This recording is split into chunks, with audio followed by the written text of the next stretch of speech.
Hi, my name is Grant Anderson. I'm a co-founder of Paragon Space Development Corporation and the Vice President of Engineering.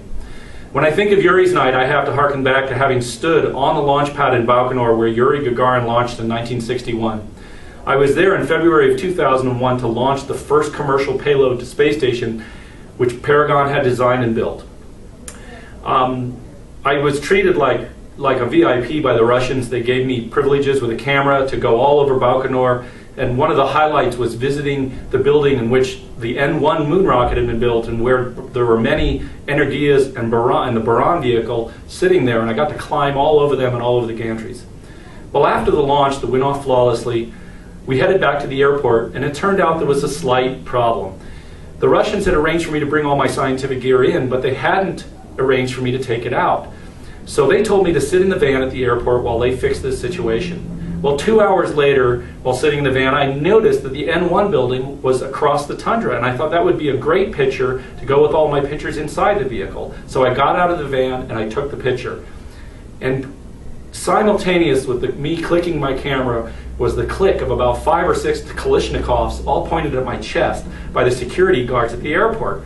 And they yelled at me and grabbed me and ran me into the building and put me in a room. And if you've ever seen the beginnings to Midnight Express, you know how it was like. There was a bare light bulb swinging from a wire in the ceiling and a bunch of guys across the table yelling at me in a foreign language I couldn't understand. Well, they found my translator. He came in. He couldn't believe I'd gotten out. I said I didn't know what I'd done wrong. And he said that, well, you had a camera. And I said, well, I was allowed to have a camera. And he said, no, you're not allowed to have a camera on the airport.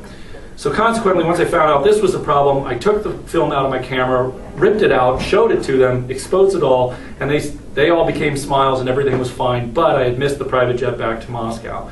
So I ended up having to take a commercial flight the next day, and that's a whole nother story, but I won't go into it here. But on the occasion of Yuri's night, I wanted to say congratulations to Loretta and to George Whitesides and the rest of the team that does Yuri's night. It is true, like they have said, that Yuri's night is really a celebration that we hope 100 years from now is being celebrated, maybe even by your descendants on another planet in the solar system. So to Yuri's night, 10th anniversary, congratulations.